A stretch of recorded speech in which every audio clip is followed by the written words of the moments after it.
ToddWells' second time racing here. It's the second time they've had this race here.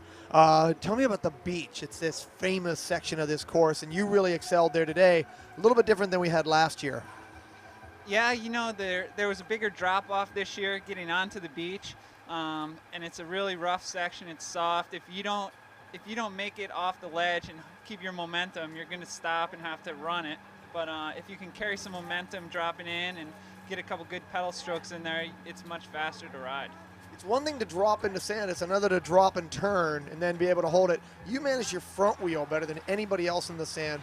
Just for a beginner out there, what's the secret to riding in deep sand? Well, you know, you want to keep your weight back, and one of the problems dropping into the sand is a lot of times you tend to land on your front wheel, but I was trying to wheelie off, land on my back wheel, and kind of pedal as I went in order to, you know, keep my weight back and just keep my momentum going forward. This year, you come into this year, you've got these guys up on the dartboard. You've got Mark Gullickson, got to worry about Jonathan Page and Mark McCormick. And all of a sudden, you're worried about Andy Jacques Main, Jackson Stewart, Ryan Trebone, all these guys. You know, Andy Jacques Main had a good fight in him today. Tell me about just the new faces in cross. Yeah, you know, this year's been a lot harder than last year. Whenever you're one person rather than, you know, having a teammate, it makes it tough. And this year's been really hard, and different people have been winning the races. So today I tried to just go out there and make it hard the whole time. I know the big races, you know, with Jonathan Page coming back and Trebone, everyone will be riding fast, and it's going to be hard the whole time. I don't think it'll be too much tactics. In terms of like the Nationals, there is no active pro that has won 2 elite titles. It has changed every year, and every year there's been a surprise.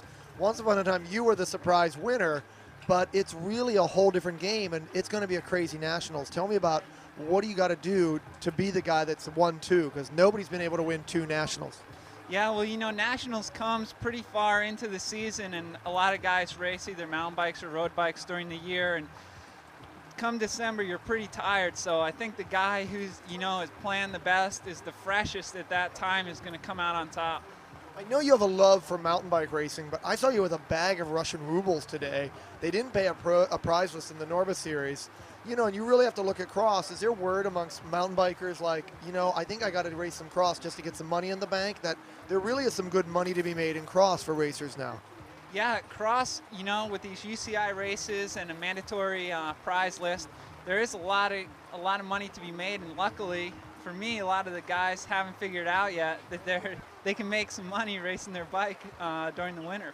I guess we don't want to see Ryder Heshdall taking on cyclocross.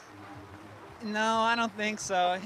You know, he wins enough during the mountain bike season. It's nice to have him off the race scene. Watching the World Cups and the stuff in Europe and the big World Championships coming up later on, just in terms of what do you got to do, ToddWells, to maybe go to the next level? It is hard when Europeans focus just on those 3 and 4 months, and you're trying to extend a March through December through January season. What do Americans have to do to really go to that next level? Well, I think we're seeing it right now with Page, you know, kind of moving over there, making that his main focus. He races on the road during the year, but, you know, come cross season, that's his main focus. For me, it's mountain biking is my focus with the Olympics coming up next year, and cross is when it's happening, I focus on it, but my main goal is definitely the mountain bike season. In terms of just, you know, racing here in NorCal and NorCal heritage, you know, you're like this outsider that comes into these areas and never gets a hometown crowd because there is no cross in Durango or Arizona. But you know, you go to New England, you go to NorCal, you really lap it up. You really like these cultural spots where cross is cool. Yeah, you know, well, we have some cross races in Durango. We get guys like Tom Danielson out there standing in the snow cheering everybody on, and it's pretty cool. But yeah, coming to these races, it's great to go to different places and experience different things, and whether it's the East Coast or the West Coast, everything has something different to offer, and it's just a great experience. Going into Nationals, these Pacific storms always get you wet in November and December. Tell me about going in the wet and how hard it is or how good it is for ToddWells. What do you want in terms of weather at Portland? Well, I'd like to see it wet like this. I think it favors someone without a team. When it's muddy, you know, it's not quite as fast. It's more just power, and whoever's the strongest usually wins if they can keep their bike upright. So I'd like to see it wet. All right, ToddWells, good luck here, and good luck going to the Olympics too.